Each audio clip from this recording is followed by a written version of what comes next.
Buenos días, amigos y amigos. Gracias a los que se conectaron puntuales. Estoy dando un poquito más de tiempo, ya que hay muy pocos conectados todavía al momento. Y pues la intención es de que no se pierdan la clase magistral en vivo.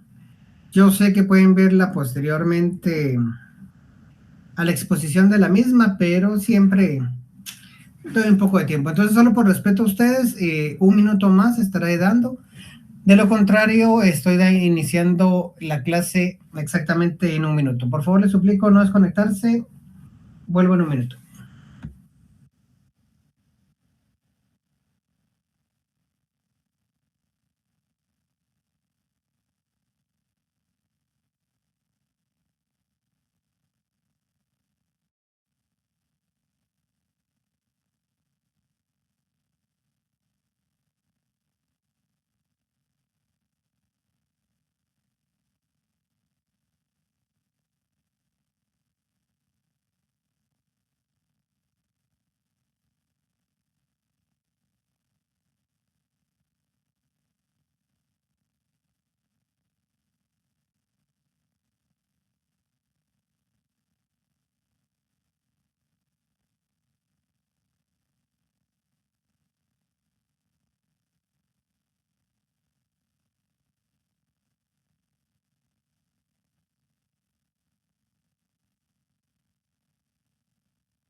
Ok, amigos y amigos, bienvenidos a su Universidad Rural de Guatemala, a su curso de Anatomía o Sexualidad Humana. El contenido que estaremos implementando el día de hoy es referente a la semana número 3, con los temas perspectiva transespecie acerca de la sexualidad, anatomía y fisiología de los órganos sexuales del hombre y la mujer. Y empecemos a abarcar lo que es el tema de la violación. Antes que nada, les recuerdo que solo posteriormente a esta clase tenemos 2 clases más y ya viene su primer parcial, entonces les recomiendo estar atento a las preguntas y lo que uno dice en clase, ya que va a ser parte también de sus exámenes parciales. Ok, para entrar en el primer punto de la clase es dar a conocer el objetivo, el cual es conocer los principios de la sexualidad, concepto básico y tendencias. Para entrar en materia, podemos decir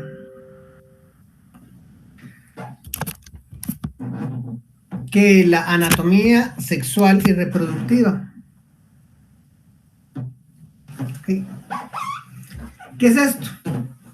Esto incluye pues los genitales y los órganos reproductivos y sexuales internos. La anatomía sexual y reproductiva de cada persona es un poco diferente, pero no diferente que sean diferentes los órganos, ¿verdad? Sino que prácticamente es igual que las huellas digitales, ¿verdad? La anatomía sexual y reproductiva, también conocida simplemente como anatomía sexual, incluye los órganos sexuales que están fuera del cuerpo y los órganos reproductivos. Esto también abarca lo que son los órganos sexuales que están dentro del cuerpo. Algunos ejemplos de órganos sexuales están entre la vulva, que incluye la vagina, en el caso de la mujer, y el pene, lo que es en cuestión del hombre. Los órganos reproductivos incluyen, entre otros, el útero y los testículos, que esos son parte interna. Bueno, el útero, parte interna, y los testículos están del lado fuera, si quiere verlo así, pero adentro de lo que es el escroto de la bolsa. Sin embargo, cualquier parte del cuerpo puede ser sexual. Quizá hayan escuchado que el cerebro es el órgano sexual más importante. Esto se debe a que es el órgano que controla la respuesta sexual de las personas. O sea, quiero decir con esto que es cómo reacciona su cuerpo o cómo reacciona el cuerpo ante la excitación, el sexo o la masturbación. Además, es donde se alojan las fantasías y la identidad sexual. Con sus millones de terminaciones nerviosas que posee el cuerpo, la piel también puede ser considerada un gran órgano sexual. Las partes del cuerpo que al tocarlas generan excitación y se denominan a estas mismas zonas erógenas. No todos tienen las mismas zonas erógenas, pero las más comunes son los senos, los pezones, la cavidad anal, el cuello, los labios, la boca, la lengua, la espalda, los dedos, las manos, los pies, los lóbulos de las orejas y parte interna del muslo. La idea es que cualquier parte del cuerpo puede ser considerada sexual según cómo haga sentir a la persona. Es importante hacer mención que de igual forma todas estas son las zonas más conocidas entre todos los seres humanos. Algunos tienen más amplificada o más potenciada la zona erógena, un ejemplo del lóbulo de las orejas, ¿verdad? Que van a sentir más excitación, algunos otros no tanto o algunos nula, y esos que tienen nula la zona erógena de la oreja, pues pueden tener más sensibilidad, lo que son los dedos, ¿verdad? O las palmas de las manos. Entonces esto va variando de persona a persona.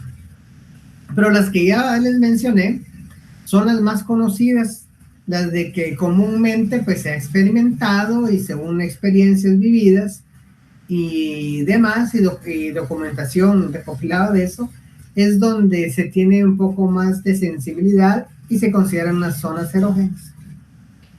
La anatomía sexual de cada persona es un poco diferente. La mayoría de las personas tienen o bien un pene o un escroto, o bien una vulva, pero los genitales son únicos en cada persona. Vuelvo a repetir esto.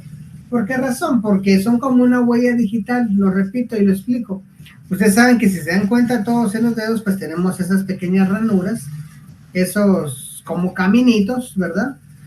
Que al momento de poner su huella dactilar con tinta, pues va a quedar como un mapa, ¿verdad? Como un código QR, si quieren verlo así, solo que en líneas curvas. Y el cual va a ser único e incopiable.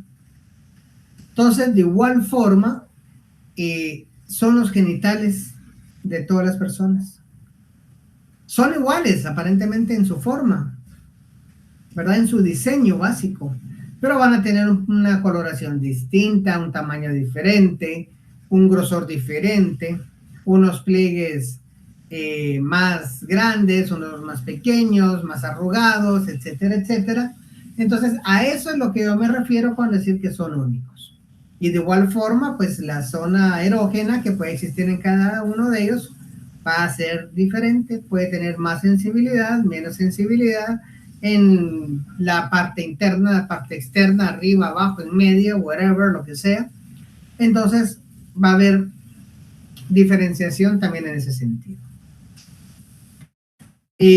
Al nacer el doctor, basado en la anatomía sexual de todas las personas o de cada persona, suele asignar un sexo, ya sea masculino o femenino, pero eso no necesariamente dice algo sobre la identidad de género. Aquí es donde vamos a empezar ya a dar ciertos pincelazos de los temas que estaremos viendo durante el semestre, que va a ser diferente la anatomía sexual a la identidad de sexo. Porque la anatomía sexual es lo que estaba explicando anteriormente. ¿Qué parte, qué órganos son los que van a formar todo este aglomerado de órganos, de partes? La similitud, bueno, esta es una vagina, es mujer, esta tiene un pene, pues es un hombre. Esa es la anatomía sexual. Más sin embargo, la identidad de género es lo que uno siente, lo que uno tiene adentro, lo que las personas tienen adentro, y es en relación a la atracción con que van a sentir, ya sea hombre con mujer, o hombre con hombre, mujer con hombre, o mujer con mujer. Y es de aquí donde empieza la controversia sobre la identidad de sexo, para ir abondando un poquito aquí para cuando se llegue a este tema. De que entonces anatómicamente las personas nacen hombre o mujer. Punto. Y físicamente, biológicamente, pues no hay nada escrito de que hasta el momento nazca una persona con una identidad de género o preferencia sexual diferente.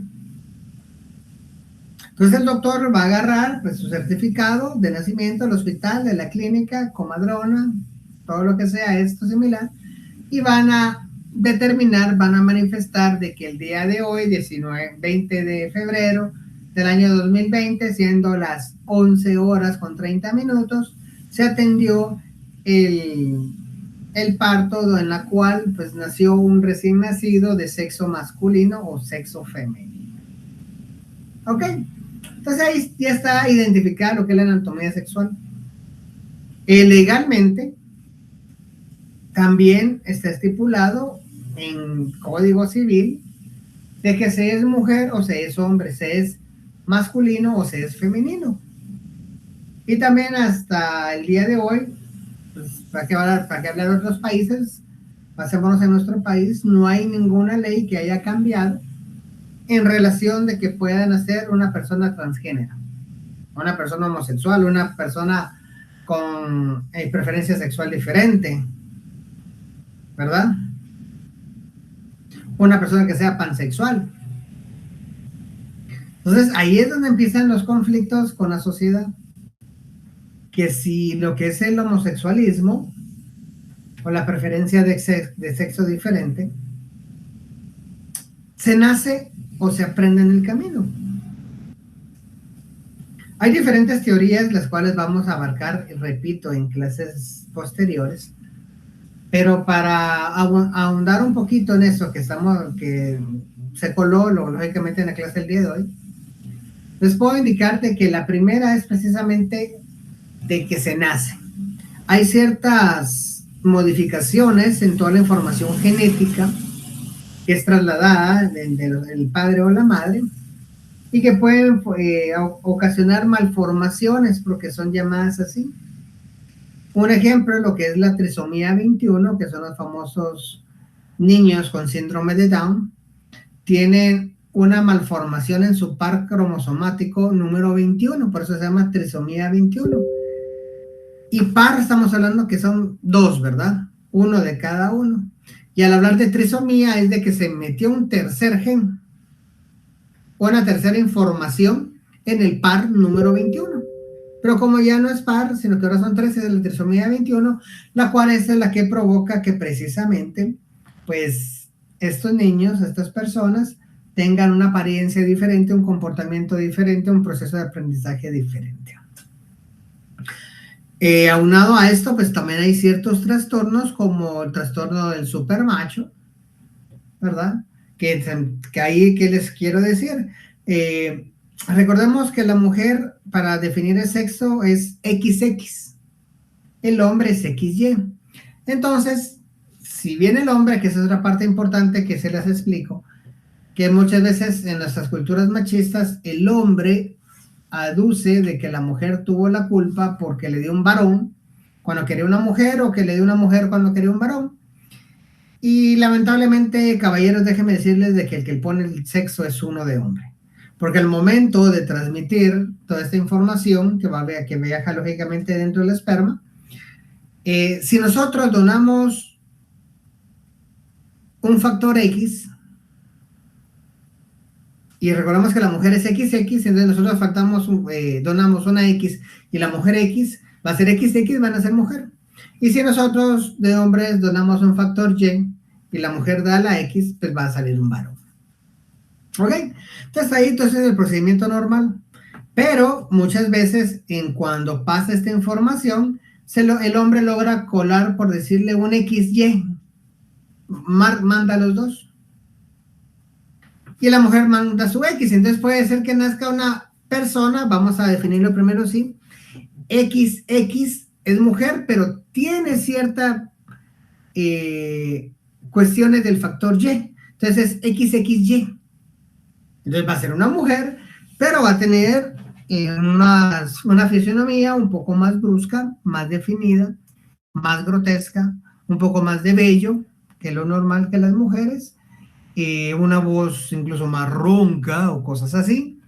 Entonces ahí se da esa alteración, y dependiendo de esa alteración es de que se dice que tienen ya una predisposición genética. De igual forma en el hombre, ¿verdad? Entonces se mezcla el XY, manda ese factor el hombre. O bueno, también la mujer puede duplicar esta X, ¿verdad? Y vamos a poner el otro ejemplo, el hombre manda la Y, el factor Y, y la mujer manda 2X, se cola. Entonces ahí va a predominar XY, que es un hombre, y al final tiene una X. Entonces es XYX.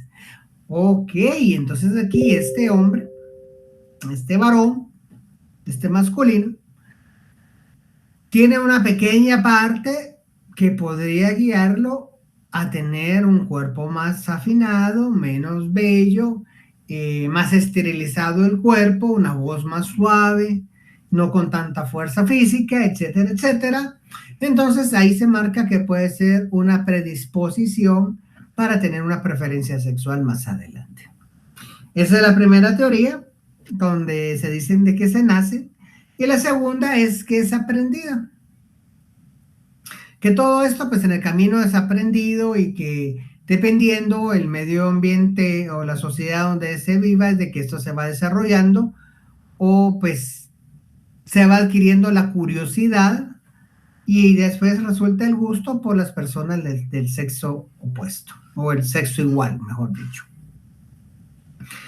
Y muchos de los que defienden esta teoría de que dicen de que es aprendido, pues han ejemplificado un montón de situaciones, hasta incluso para acoplar esas ejemplificaciones acá en Guatemala. Déjenme decirles esto, que en los años 80, pues donde no existía, al principio de los años 80, donde no existía el internet, de los teléfonos móviles inteligentes y whatever, todo ese tipo de cuestiones, lo que eran las personas con preferencia de sexo diferente o los homosexuales, su presencia en lo que es en los pueblos, en las aldeas, en esos lugares recónditos de Guatemala, era nula, no existía. Era raro incluso ver unas personas de esos lugares que tuviera esa atracción hacia personas del mismo sexo. Eso más que todo se puede ver pues en la ciudad capital, y personas que venían de afuera, que eran influenciadas por la cultura.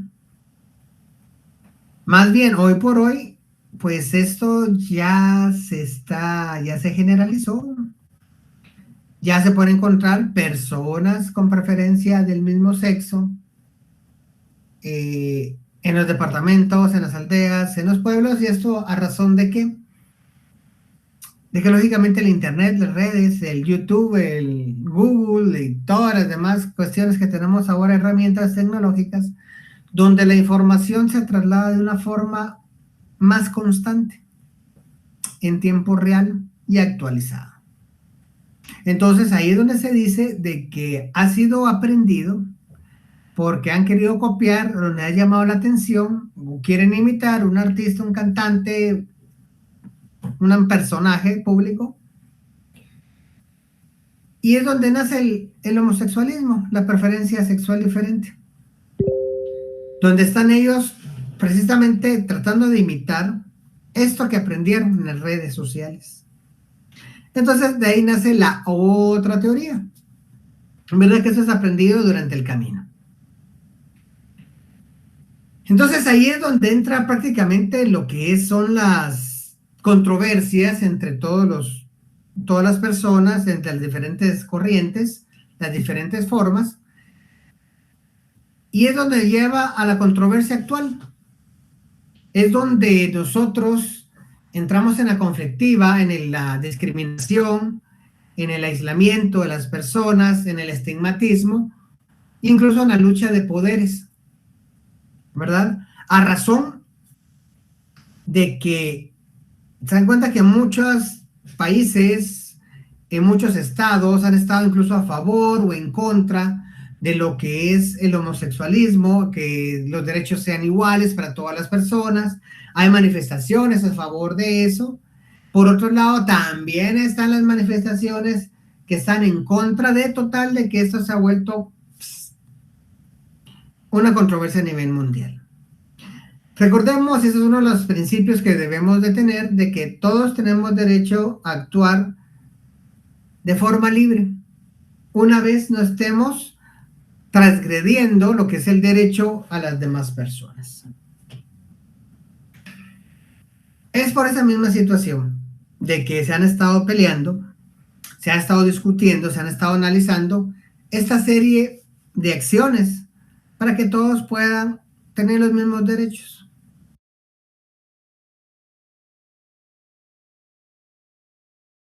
Hasta incluso derecho a la adopción con personas del mismo sexo.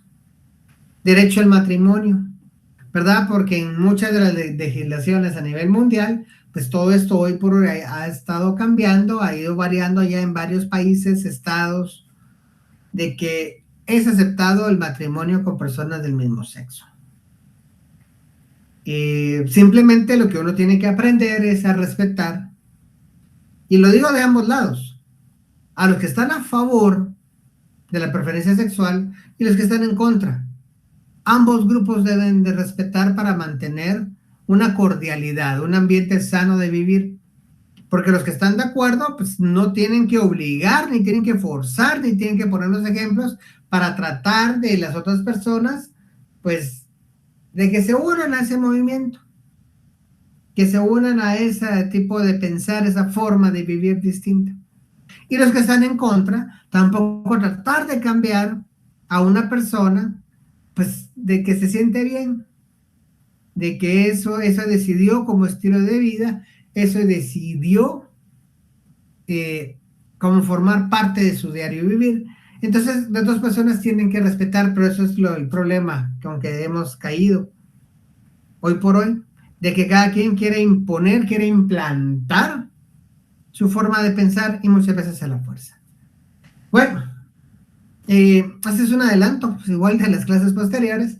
Regreso al tema del día de hoy que nos toca. Entonces regresamos.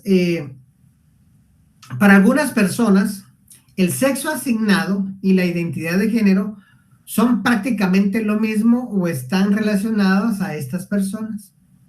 Se le denomina cisgénero. Otras personas sienten que el sexo que les asignaron al nacer no coincide con su identidad de género. Por ejemplo, una persona puede nacer con un pene, pero identificarse como mujer.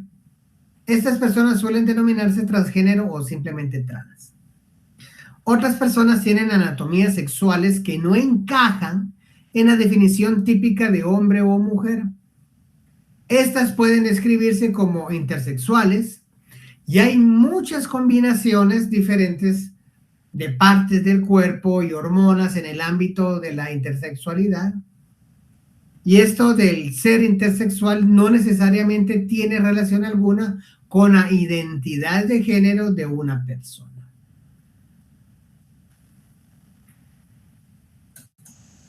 La anatomía sexual de una mujer es necesaria también irla conociendo.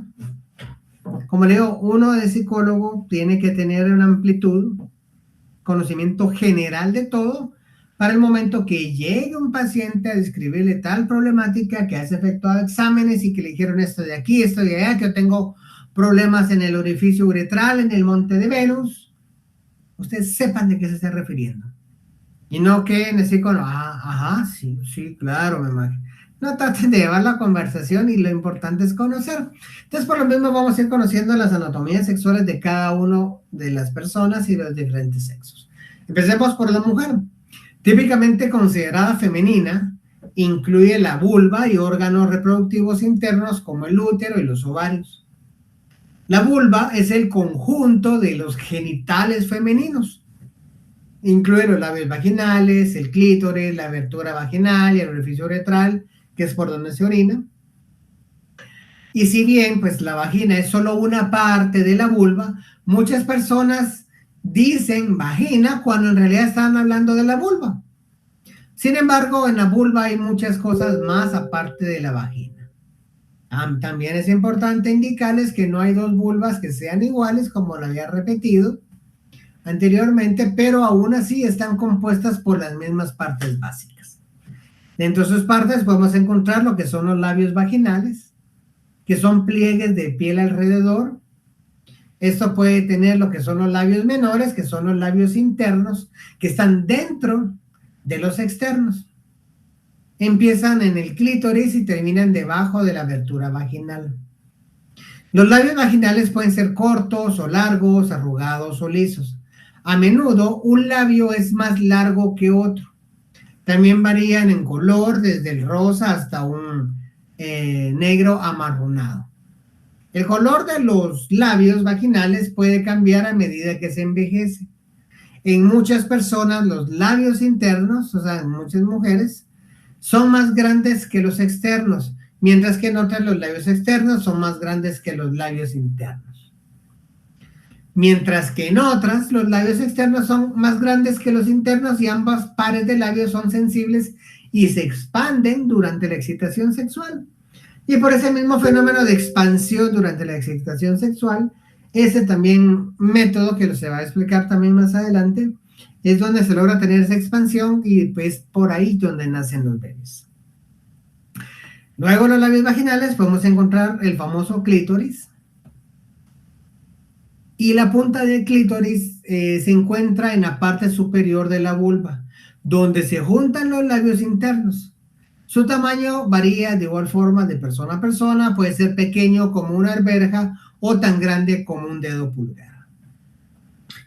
La punta del clítoris está cubierta por un capuchón. Sin embargo, la punta es solo el principio del clítoris. El resto se encuentra dentro del cuerpo. Este se extiende hacia abajo y hacia atrás o a ambos lados de la vagina.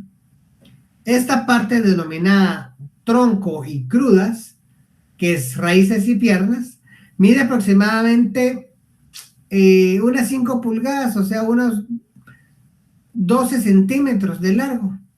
Y el clítoris se compone de un tejido esponjoso que se expande durante la excitación sexual. Tiene miles de terminaciones sexuales, más que cualquier otra parte del cuerpo humano. ¿Y cuál es su único propósito? Pues el hacer sentir bien a las mujeres. Porque una vez que esté bien estimulado el clítoris, pues es donde se va a tener una excitación plena y se puede llegar a la eyaculación. Paralelamente al clítoris encontramos lo que es el oficio uretral. Esta es una pequeña abertura por donde se orina y que está ubicada justo debajo del clítoris. Esta es una abertura de la vagina que se encuentra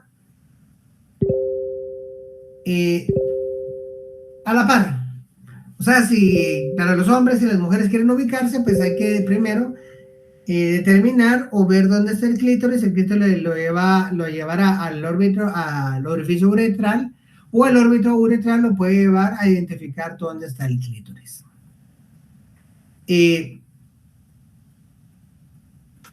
También la parte del clítoris, que eso ya lo conocen pues bastante bien, tanto hombres como mujeres, encontramos lo que es el monte de Venus. Este es un montículo carnoso que se encuentra sobre la vulva. Después de atravesar la pubertad, está cubierto de vello púbico, y que este mismo vello púbico protege a lo que es ese hueso. El hueso que tienen, que está protegiendo todo eso a las mujeres en la parte de enfrente, que también es fácil ubicar tanto para los hombres como para las mujeres. Dentro de las partes interiores de la vagina, podemos encontrar que la vagina es un conducto que conecta la vulva con el cérvix y el útero. Y por acá es precisamente por donde salen los bebés y la menstruación. También es el lugar por donde entra el pene, los juguetes sexuales, las copas menstruales y los tampones, ¿verdad? O los cótex, ¿verdad? Los que se introducen. La vagina es realmente elástica y se expande durante la excitación sexual, como se los mencionaba, y de igual forma se expande en el nacimiento de los bebés. Cuando estamos hablando de los bebés y todo esto, podemos hablar de lo que es el cuello uterino. Este divide la vagina y el útero y está ubicado justo entre los dos. Tiene forma de rosquilla con una pequeña abertura en el medio. Esta abertura conecta el útero con la vagina y permite que la menstruación salga del cuerpo y que el esperma entre. El cuello uterino se estira y se abre, o sea, se dilata durante el parto. En general, se puede sentir el cuello uterino al final de la vagina al introducir en ella los dedos o incluso el pene o juguetes sexuales. El cuello uterino separa la vagina del resto del cuerpo, por lo que cosas como tampones u otros objetos no pueden perderse dentro del cuerpo. Y luego de eso vamos a encontrar lo que es el útero. Este es un órgano muscular en forma de pera del tamaño de un puño pequeño. A veces se le denomina matriz porque es donde se desarrolla el feto durante el embarazo. Durante la excitación sexual, la parte baja del útero se eleva hacia el ombligo.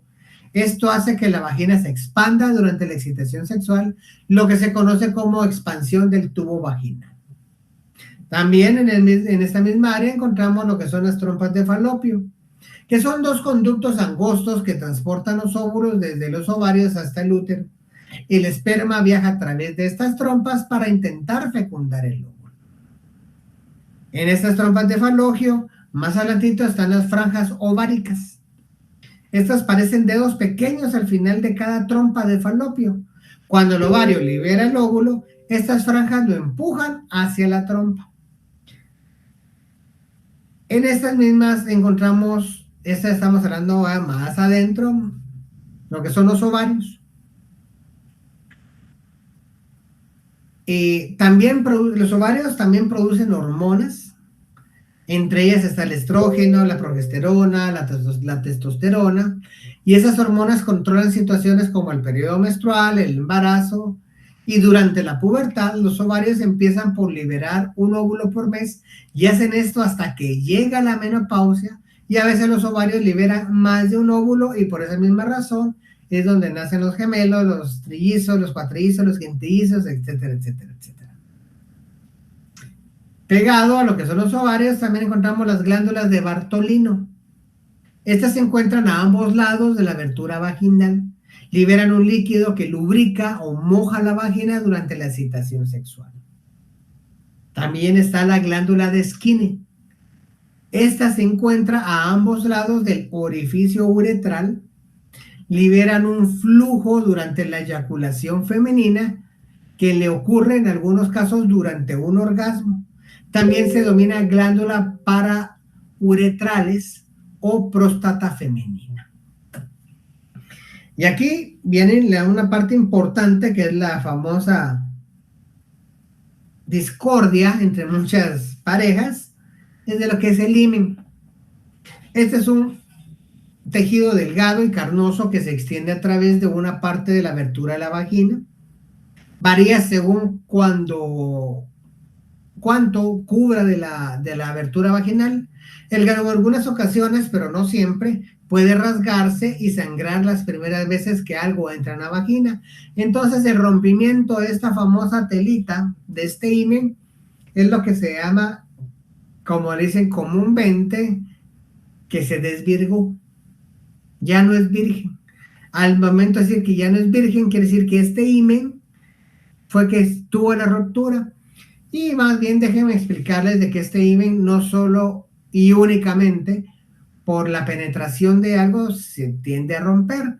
Esto por un golpe, un sentón, uso de caballo, todo eso pues tiende a romperse también. O sea, no es únicamente con la penetración. Obviamente, pues con una penetración de un pene en la vagina se va a romper, con la penetración de un objeto, un juguete sexual, un dildo, ¿verdad? A un consolador, si quieren verlo así, se puede romper, o con los dedos o cuestiones así. Y hay otro punto bien importante, que esto se le ha dado mucho auge en este último tiempo, de que es el punto G, o el punto de Grafenberg. Este está ubicado en la parte delantera, o sea, la parte más cercana al abdomen de la vagina. Eh, está a unas pulgadas hacia adentro de la vagina. El punto G se expande cuando la persona se excita, o sea, la mujer se excita, y hay quienes sienten placer cuando se toca el punto G. Y esa es la parte que precisamente le han estado dando bastante batalla de un tiempo para acá, revistas, documentales, etcétera, etcétera, del famoso punto G, que es importante para lograr la excitación en una mujer. Bueno, ahora pasamos a las partes masculinas. La anatomía sexual típicamente considerada masculina incluye el pene y el escroto, o sea, genitales masculinos externos, y órganos reproductivos internos como los testículos, el pene y el escroto, que son las dos partes de la anatomía sexual externa, o sea, fuera del cuerpo. El hombre típicamente conocido como masculino. El pene está formado por 3 capas de tejido esponjoso que se llenan de sangre durante la excitación sexual. Esto hace que se endurezca y se levante, lo que se conoce como tener una erección o tenerla coloquialmente, como se dice, parada. El promedio de un pene erecto en estado duro de un adulto mide entre 5 a 7 pulgadas, o sea, unos 12 a 17 centímetros de largo. El tamaño del pene flácido, o sea, blando, no tiene mucho que ver con el alcance cuando está erecto. O sea, el pene del hombre, estando flácido sin una erección, puede ser diminuto, pero al momento de alcanzar una erección y pues llenarse de sangre, puede alcanzar un tamaño muchísimo más grande del que se visualizaba. Hay penes que se vuelven mucho más grandes cuando se ponen duros y otros mantienen más o menos el mismo tamaño. También viene la otra contraparte que puede estar en estado flácido y en estado flácido puedes aparentar una forma bastante grande, pero tiene la erección y pues no hay mucha diferencia. O sea, simplemente lo que se ponen son rígidos. Dentro del pene encontramos el glande, que también se conoce como la cabeza o la punta del pene, y ahí está ubicada la abertura de la uretra. Este es el lugar por donde sale la preyaculación, lo que es el líquido preyaculatorio, el semen cuando se eyacula y la orina. Mucha gente cree que es la parte más sensible del pene. En el glande encontramos lo que es el prepucio, que esta es una capa de piel que cubre y protege la cabeza del glande. Cuando el pene se pone duro, el prepucio se retrae y deja la punta expuesta. Algunas veces se realiza la circuncisión, que es, o sea, cortar ese pellejito, que un médico viene, que lo hace en el sanatorio, y eso se hace poco después del nacimiento, es recomendado, aunque no hay una edad que se diga que ya no se puede hacer. Por lo que no todos los penes tienen exactamente este prepucio, ¿verdad? Algunos es eliminado por limpieza, y otros porque tienen algún problema para que ese prepucio baje tranquilamente, y hay problemas después con eso más adelante. También en el mismo glande encontramos lo que es el frenillo. Este se encuentra donde el prepucio se junta con el revés del glande y está justo debajo de la cabeza y tiene forma de una pequeña V. En general, después de la circuncisión queda una parte del frenillo. Para muchas personas es muy sensible. El escroto. Esta es la bolsa de piel que cuelga debajo del pene, que contiene los testículos y los mantiene a la temperatura correcta. Si hace mucho frío, el escroto lleva los testículos hacia más cerca del cuerpo para brindarles calor, y si hace mucho calor, pues los aleja del cuerpo para que estén menos acalorados. Esta sí es una parte muy sensible comprobada. Cualquier golpe o movimiento brusco es sumamente doloroso. Aún así, muchas personas se sienten a gusto cuando la zona es estimulada suavemente durante el acto sexual. Ahora hablemos de las partes internas de la anatomía sexual masculina, entre las cuales están los 2 testículos, que son 2 glándulas con forma de pelota ubicadas dentro del escroto, que son los encargados de producir el esperma, y hormonas como la testosterona. Está el epididimo, que este es un conducto en el que el esperma madura y conecta cada testículo con cada conducto deferente que almacena el esperma antes de eyacular. Está el conducto deferente, que este es un conducto largo y angosto que durante la eyaculación transporta el esperma desde el epididimo hasta las vesículas seminales. Las vesículas seminales son dos órganos pequeños que producen el semen, el fluido por el cual se mueve el esperma. Y encontramos la próstata, que eso le da mucho problema a todos los hombres, que produce un líquido que ayuda al esperma a moverse. Es aproximadamente el tamaño de una nuez o de una pelota de golf. Es muy sensible a la presión o al tacto, lo que muchos encuentran también placentero. Las glándulas de Cooper producen un fluido conocido como preeyaculación o líquido preeyaculatorio que prepara la uretra para la eyaculación. Este líquido reduce la fricción para que el semen pueda desplazarse fácilmente en el conducto. Lo que es la uretra, este es un conducto que transporta la orina, la preeyaculación y el semen y la abertura de la uretra para que salgan del cuerpo. Y por último está el cremaster. Este es un músculo que acerca el escroto y a los testículos al cuerpo cuando tienen frío o cuando excita o cuando recibe caricias de parte interna del músculo. Y ahora bien, para terminar la clase del día de hoy, les daré un breve introductorio de lo que es la violación o la violencia sexual. Se considera violencia sexual toda aquella situación en la que un individuo es obligado a mantener relaciones sexuales con otro en contra de su voluntad, empleando quien obliga a la fuerza, amenaza, menoscaba el menoscabo físico o psíquico de la víctima, lo que es el chantaje y la coacción. Una de las formas de violencia sexual más conocidas es la violación, en la que se lleva a cabo el acto sexual de manera forzada. También se incluye dentro de esta categoría todo aquel tipo de relación en la que uno de los sujetos no es capaz de dar o negar su consentimiento debido a alteraciones de conciencia, o la falta de ella, o la incapacidad para comprender o hacerse responsable de sus propios actos.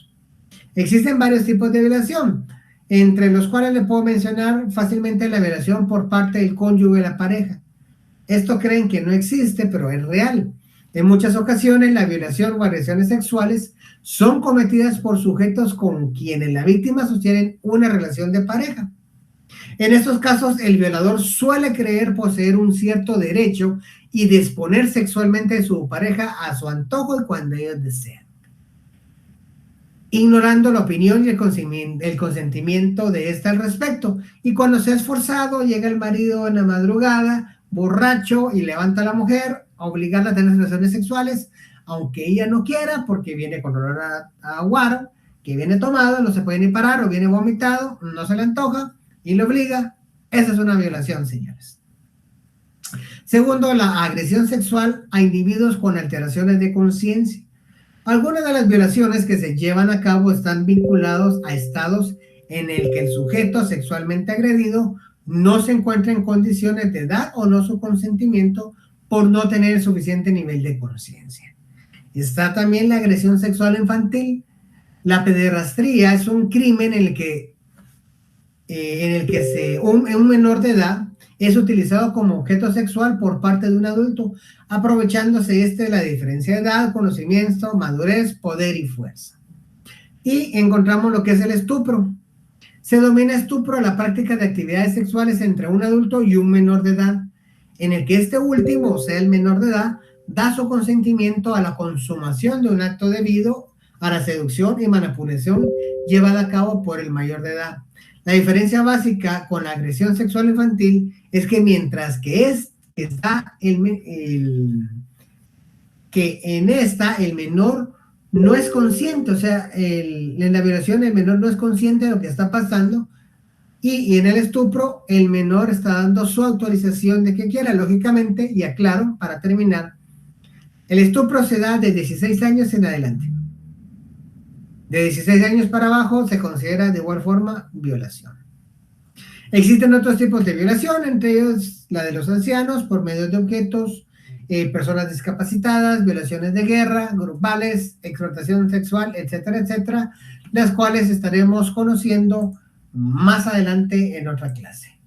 Bueno, compañeros, con esto doy término a mi clase del día de hoy, no sin antes darles a conocer una de las posibles preguntas para el examen parcial, que recuerde que también puede venir de lo verbal. ¿A qué parte del cuerpo del ser humano se le denomina que es la más importante? Pregunta 2. Se encuentra en la parte superior de la vulva donde se juntan los labios internos. Su tamaño varía de persona a persona. Pregunta número 3. Es un órgano muscular en forma de pera del tamaño de un puño pequeño. Pregunta número 4. Es una bolsa de piel que cuelga debajo del pene, contiene los testículos y los mantiene a la temperatura correcta. Y pregunta número 5. Se considera toda aquella situación en la que un individuo es obligado a mantener relaciones sexuales con otro en contra de su voluntad. Bueno, compañeros, muchas gracias por su atención. Les deseo que pasen un excelente día. Nos vemos la próxima semana en el mismo canal y en la misma hora.